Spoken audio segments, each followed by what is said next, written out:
Morning world, it's Wednesday the 13th of September 2017. It's about 10 a.m, 10:30 a.m. UK time. Sun's in Virgo, Moon is in Gemini. Here's a spot check.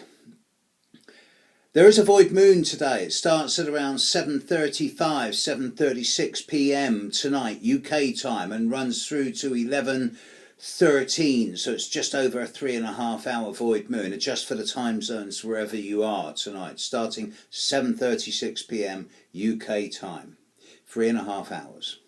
As I speak, the moon is now at 22 degrees of Gemini, opposite Saturn.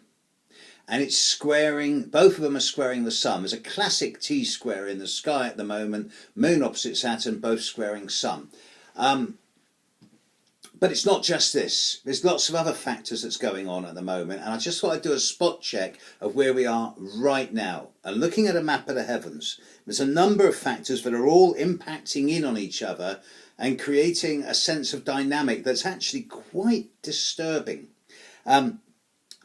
A number of my clients have reminded me that I've said in their chart that once we're into mid-September of 2017, the proverbial is about to hit the fan, that there's going to be a time of great intensity. And this is being replicated by what I see is in the charts in the outside world. Now you look at the news, and yeah, post-hurricanes, post-floods in India, post-Rohingya massacres, it does seem as if at the moment, in the last 24, 48 hours, and for the next 2 or 3 days, the world's full of relatively innocuous headlines. But this doesn't stop the fact that everybody who's coming to me on a personal level, and there's lots at the moment, are saying, well, yeah, everything seems to be going to pieces.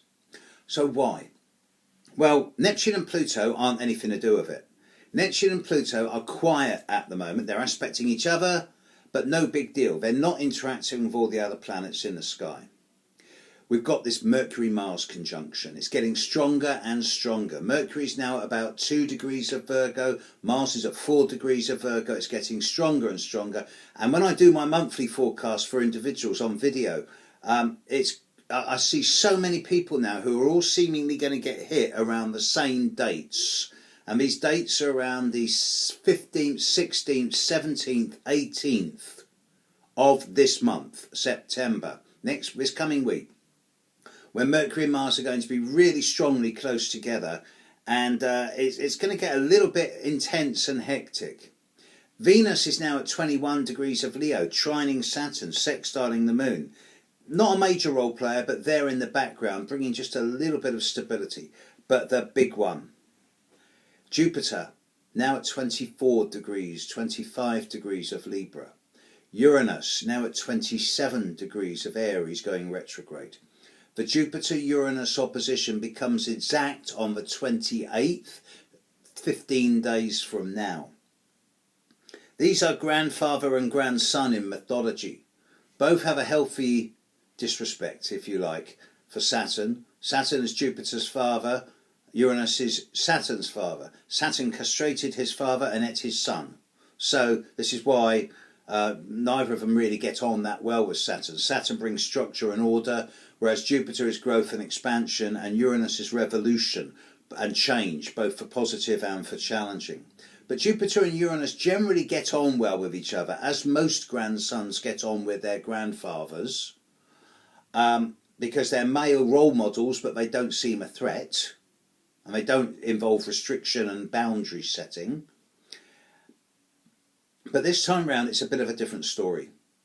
Jupiter in Libra so far has promised loads and delivered little. And in many ways, I'm quite looking forward to Jupiter moving into Scorpio. Uranus, in its last year and a half of being in Aries, is now really turning the screw. And with Jupiter opposite Uranus, Jupiter's expansive and growthful qualities are going to react big time with Uranus's need for change, especially when it comes to the rights of the individual human rights, which is what Uranus in Aries is all about. So I anticipate that over the coming couple of weeks, situations are going to go ballistic. There's going to be a sudden expansion of certain developments in the world that are going to achieve stratospheric proportions. Things are going to get out of control, larger than life, mountains made out of molehills, and things blown out of all proportion. Now, if you're one of these people born in the last few days of Cancer, Capricorn, Aries or Libra, then this is going to impact on your chart, and it would be very easy for you to bite off more than you can chew or let situations become unmanageable. So don't. Step back and deliberately choose not to overreact. You'll be doing yourself and the world a favour. And indeed, to many of the people out there who are so allegedly controlling the world, it's going to get pretty crazy in the next couple of weeks. So my advice to everyone on this is don't buy into the hype and spin. If you take away the hype and spin and look at the situations that are actually on the ground, not what could be, what might be, what people should do, or if you love me, you'll behave like this. Take away that and reduce things down to, do I want this? Yes, no. Is this right for me? Yes, no. Black, white. Then you can make choices, decisions and even actions based on priorities. And yes, it might be seen as harsh, but better to take action in a cold, almost ruthless, disciplined way than to overreact. Be cautious, folks. This Jupiter-Uranus opposition that's coming up is going to create situations that are out of control. Keep things in perspective. Catch you later, world. Bye.